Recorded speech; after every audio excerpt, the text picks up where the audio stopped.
ஹரே கிருஷ்ணா கிருஷ்ணா கிருஷ்ணா ஹரே ஹரே, ஹரே ராமா ராமா ராமா ஹரே ஹரே. குட்டி கதைகள் 566. இங்கு பெண்களுக்கு தனி சுதந்திரம் கிடையாது என்பதை சீதை மூலம் விளக்கும் கதை காண்போம். முன்பு ஒரு சமயம் அழகிய அசோக வனத்தில் இருந்த எல்லா மரங்களும் பூக்களாலும் கனிகளாலும் நிரம்பி இருந்தன. சீதை அங்கே கொண்டு வரப்பட்ட போது அவள் சொல் ஒன்னா வேதனையால் ஆட்கொள்ளப்பட்டாள். விகாரமான இராட்சசிகள் தொடர்ந்து மிரட்டியதால் அச்சத்தினால் அவள் மயக்கம் அடைந்தாள். இப்படியாக இருக்கும் அந்த சமயத்தில் பிரம்மதேவர் இந்திரனை அழைத்து கூறினார், சீதை ராவணனால் இலங்கைக்கு கடத்தப்பட்டு இருக்கின்றாள். இது நமது நல்ல அதிர்ஷ்டம்.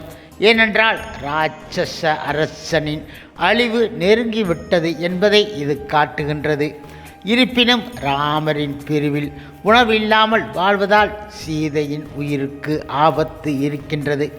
ஆகையால் நீங்கள் உடனடியாக அசோகவனத்திற்கு சென்று இந்த தேவலோக பாயாசத்தை அவளுக்கு வழங்க வேண்டும் என நான் விரும்புகின்றேன் என்றார் அவர். உறக்கத்தின் தேவதையான நித்ரா தேவியை அழைத்து கொண்டு இந்திரன் இலங்கையின் அசோகவனத்தை அடைந்தார். நித்ரா அங்கிருந்த எல்லா இராட்சசிகளையும் தூக்கத்தில் ஆழ்த்திய பிறகு இந்திரன் பிராமண உடையில் சீதையை அணுகி கூறினார், நான் தேவ இந்திரன், எம்பெருமான் ராமருக்கு உதவி புரிய வந்து இருக்கின்றேன். தயை கூர்ந்த இந்த தேவலோக பாயசத்தை எடுத்து கொள்ளுங்கள். இது உங்களை பசி, தாகம், உடல் அசௌகரியங்கள் முதலிய அவற்றிலிருந்து பல வருடங்களுக்கு காக்கும் என்றார் அவர். இப்பொழுது சீதை பிராமண வேடத்தில் இருந்த இந்திரனின் மீது ஐயம் அடைந்து அவருடைய தேவலோக ரூபத்தை காண்பிக்கும்படி வேண்டிக் கொண்டாள். அதனை ஏற்ற இந்திரன் தமது உண்மையான ரூபத்தை வெளிப்படுத்தினார். தரையை தொடாத பாதம், வாடாத மாலை, அழுக்கற்ற ஆடை முதலிய அறிகுறிகளை கண்ட சீதை அவர் மீது நம்பிக்கை கொண்டு அந்த பாயாசத்தை ஏற்று புசித்தாள். சீதை முதலில் அந்த உணவை ராமருக்கு அர்ப்பணித்துவிட்டு அதனை ஏற்றுக்கொள்ளும்படி அவரிடம் பிரார்த்தித்தாள். அதனை உண்டவுடன் உடல் வலியிலிருந்து அவள் முழுமையாக விடுபட்டாள். திருப்பணி நிறைவு உற்றதும் இந்திரனும் நித்ரா தேவியும் அங்கிருந்து மறைந்து விட்டார்கள். பகவானின் பக்தன் கடும் துன்பத்தில் பரிதவிக்கும் போது எல்லாம் பகவான் அவனுக்கு உரிய பாதுகாப்பை அளிக்கின்றார். பக்தன் ஒருபோதும் தனது பாதுகாப்பு அல்லது நன்மைக்காக வருந்த மாட்டான். பகவான் கிருஷ்ணர் அல்லது ராமர் தனது தேவைகளை எப்போதும் கவனித்துக் கொள்வார் என்பதை நன்கு அறிந்து உள்ள பக்தன் பகவானது சேவையில் மட்டும் முழு கவனத்தை செலுத்துகின்றான். அற்புதமான இந்த அன்பு பரிமாற்றத்தில் பக்தன் எப்போதும் பகவானை நினைத்து கொண்டு இருக்கின்றான். பகவானும் எப்போதும் தமது பக்தனை நினைத்து கொண்டு இருக்கின்றார். மாரீச்சனை கொன்ற ராமர் பதட்டத்துடன் தமது குடிசைக்கு விரைந்தார். வழி நடிகிலும் அவர் நினைத்தார், ஜனஸ்தானத்தில் ஒட்டுமொத்த இராட்சச படையும் அழித்ததால் இராட்சசர்கள் நிச்சயம் என்னை பழிவாங்க விரும்புவார்கள். ஒருவேளை மாரீச்சனது இந்த தந்திரமும் என்னை திசை மாற்றி வேறு இடத்திற்கு இழுத்துச் சென்று சீதையை விழுங்குவதற்கான திட்டமாக இருக்குமோ? மாரீச்சன் என்னுடைய குரலில் கதறியதை கேட்டு லக்ஷ்மணன் சீதையை தனியே விட்டுவிட்டு வந்துவிடக்கூடாது என பிரார்த்திக்கின்றேன். ராமரின் பின்புறம் இருந்து நரி ஒன்று பயங்கரமாக ஊளையிட்டதை கேட்டதும் அவரது அச்சம் கவலையை அதிகரித்தன. பறவைகளும் வன விலங்குகளும் அவரது வலப்புறத்தில் பதட்டத்துடன் ஓலமிட்டபடி சென்றன. மேலும் அவரது இடது கண் துடித்தது. இடது கை வலிப்பு ஏற்பட்டது போல் அதிர்ந்தது. இதயம் படபடவென அடித்து கொண்டது. ராமர் அந்த அவசகுணங்களை கவனிக்கையில் குடிசையை விட்டுவிட்டு வந்து கொண்டு இருந்த லக்ஷ்மணரை சந்தித்தார். முழுமுதற் கடவுள் மற்றும் பரமபுருஷ பகவான் ஸ்ரீ கிருஷ்ணரின் தூய பக்தரான லக்ஷ்மணரின் இடது கையை பற்றி கொண்ட ராமர் உடனடியாக அவரை கண்டிக்கத் தொடங்கினார். ஏன் என்னுடைய கட்டளையை மீறி சீதையை பாதுகாப்பு இல்லாமல் விட்டுவிட்டு வந்து இருக்கின்றாய்? இங்கு தோன்றும் அவசர குணங்களை பார்க்கும்போது சீதை கொல்லப்பட்டு இருக்கலாம் அல்லது கடத்தப்பட்டு இருக்கலாம் என எனக்கு தோன்றுகிறது. லக்ஷ்மணா, சீதையை தனியாக விட்டுவிட்டு ஏன் வந்தாய் என கேட்டார். இருவருமாக குடிசைக்கு விரைந்து வருகையில் ராமர் காட்டு வழியில் இடறி விழுந்து விட்டார். சீதையை இழந்து விடுவோமோ என்ற அச்சத்தினால் ஆட்கொள்ளப்பட்டும் அவளை பாதுகாப்பு இல்லாமல் தனியே விட்டுவிட்டு வந்த லக்ஷ்மணர் இடம் கோபித்து கொண்டும் ராமர் பித்தனை போல் புலம்பத் தொடங்கினார். சீதை இல்லாத வாழ்வை என்னால் நினைத்து கூட பார்க்க முடியாது. அவள் உயிரோடு இல்லையென்றால் நானும் உயிரை மாய்த்து கொள்வேன். லக்ஷ்மணா, சீதையை பாதுகாப்பு இல்லாமல் தனியாக நிறுத்தி விட்டுவிட்டு எவ்வாறு உன்னால் எனக்கு துரோகம் இழைக்க முடிந்தது என கேட்டார். நிகழ்ந்தவற்றை விளக்க முயன்ற லக்ஷ்மணர் கூறினார். நீங்கள் உதவிக்காக கதறியதை கேட்டவுடன் சீதை பித்து பிடித்தவளைப் போல் மாறிவிட்டாள். நான் அவளை அனுபவிக்க விரும்புகிறேன் எனவும் அதற்காகவே உங்களின் பாதுகாப்பை அலட்சியப்படுத்துகிறேன் எனவும் கடும் வார்த்தைகளால் குற்றம் சாட்டினாள். மேலும் நான் பரதனுக்கு உடந்தை எனவும் மாறுவேடத்தில் இருக்கும் உங்களது எதிரி எனவும் குற்றம் சாட்டினாள். அவளது குற்றச்சாட்டுகளை தவறென நிரூபிக்கவே உங்களுக்கு உதவி செய்ய இங்கு வந்து இருக்கின்றேன் என்றார் அவர். ராமர் கோபத்துடன் பதிலளித்தார். சீதையை பாதுகாப்பு இல்லாமல் தனியாக விட்டு வந்ததை மன்னிக்க முடியாது.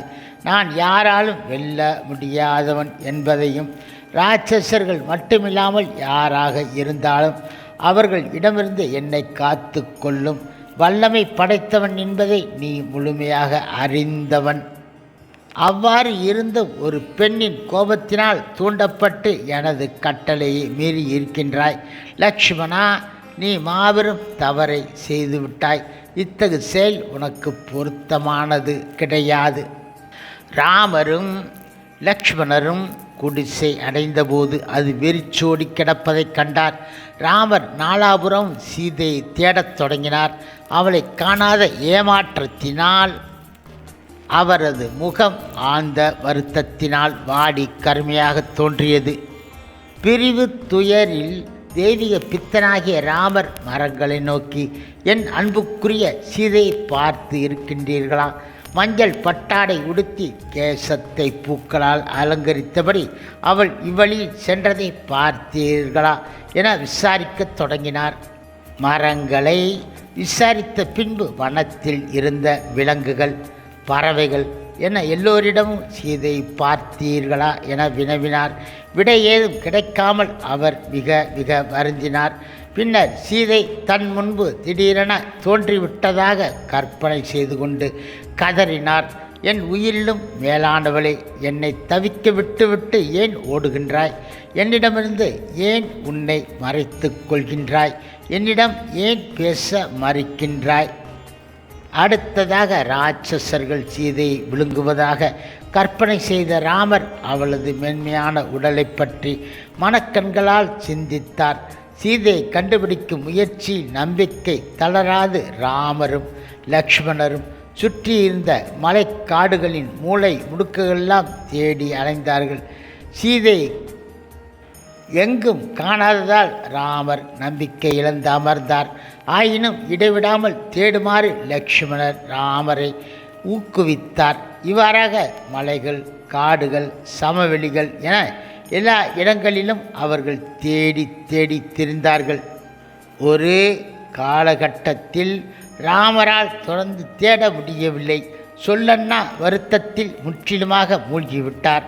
நகர இயலாமல் நின்றபடி புத்தி பேதலித்தவராய் கண்கள் நீர் ததும்ப மேல்மூச்சு கீழ்மூச்சுவாக நின்றார்.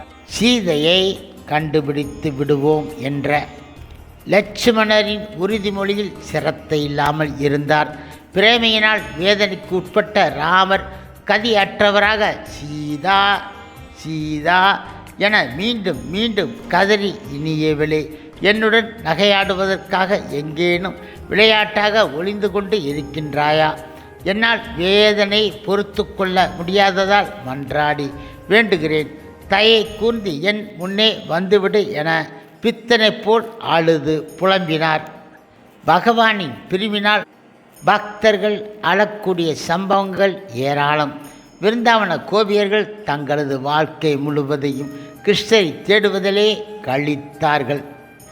பிரிவினால் ஏற்படும் உணர்ச்சியே பகவத் பிரேமியின் மிக உயர்ந்த உணர்ச்சி என்பதை பக்குவமான பக்தரான பகவான் சைத்தன்யரும் ஏற்றுக்கொண்டு இருக்கின்றார்.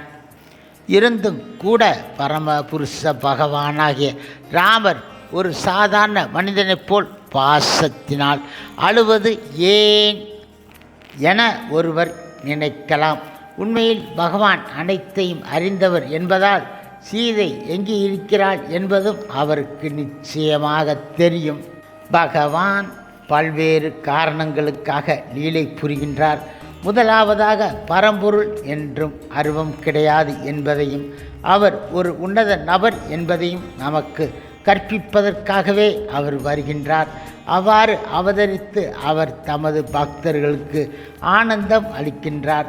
பரம்பொருள் என்பவர் அன்பினால் கைப்பற்றப்பட்டு கட்டுப்படுத்தப்படும் நபர் என்பதை உணர்ச்சியற்ற ஞானிகளும் யோகிகளுக்கும் கற்பிக்கின்றார். இரண்டாவதாக தர்மத்தை நிலைநாட்டி அசுரர்களை அழிப்பதற்காக அவர் வருகின்றார். பகவான் ராமர் கடத்தப்பட்ட மனைவிக்காக அழுது புலம்புவதன் மூலமாக முறையான நடத்தை என்னும் தர்மத்தை நிலை நாட்டினார். மேலும் அவர் தம்மையே எதிர்மறை உதாரணமாக வைத்து பெண்ணின் மீது மிகுந்த பற்று உடைய ஆடவனின் நிலை எடுத்து காட்டுகின்றார். இருப்பினும் இது பௌதியவாதிகளை அறிவுறுத்துவதற்காக ஆனது ஆகும். ஆன்மீக நிலையிலிருந்து பார்த்தால் ராமர் முழுமுதற் கடவுள் என்பதால் அவர் பௌதிக கட்டுப்பாட்டிற்கு உட்பட்டவர் கிடையாது. சீதையினால் ராமருக்கு ஏற்பட்டு இருக்கின்ற பிரிவு துயரம் தெய்வீக காதலின் ஒரு பகுதியாக புரிந்து கொள்ளப்படுகின்றது. பரமபுருஷ பகவானின் ஆனந்த சக்தியினால் நிகழ்த்தப்படும் இந்த செயல் ஆன்மீக உலகின் தெய்வீக காதல் ரசத்தை சார்ந்தது ஆகும். இந்த சம்பவம் ஆனது நமக்கு பாடம் கற்பிக்கின்றது. ஒரு பெண் எப்பொழுதும் பாதுகாக்கப்பட வேண்டும் என்பதையும், இவ்வாறு பாதுகாக்கப்படவில்லை என்றால் ராவணனை போன்ற இராட்சசர்களால் தவறாக நடத்தப்படுவாள் என்பதை எடுத்து காட்டுகின்றது. வேத பண்பாட்டில் பெண்கள் சுதந்திரமாக வாழ இடம் கிடையாது. ஒரு பெண் எவ்வளவுதான் திறன் வாய்ந்தவளாக இருப்பினும் அவளால் தன்னைத்தானே பாதுகாத்து கொள்ள முடியாது. இடைவிடாது தேடியும் சீதை கிடைக்காததால் அவளை இராட்சசர்கள் விழுங்கி இருக்க வேண்டும் என ராமர் நம்பினார். லட்சுமணரது உள்ளமும் பலகீனம் அடைந்து விட்டது. ஹரே கிருஷ்ணா ஹரே கிருஷ்ணா கிருஷ்ணா கிருஷ்ணா ஹரே ஹரே, ஹரே ராமா ராமா ராமா ஹரே ஹரே. சில பிரபுபாதரின் சேவையில் இஸ்கான் பக்தர்கள்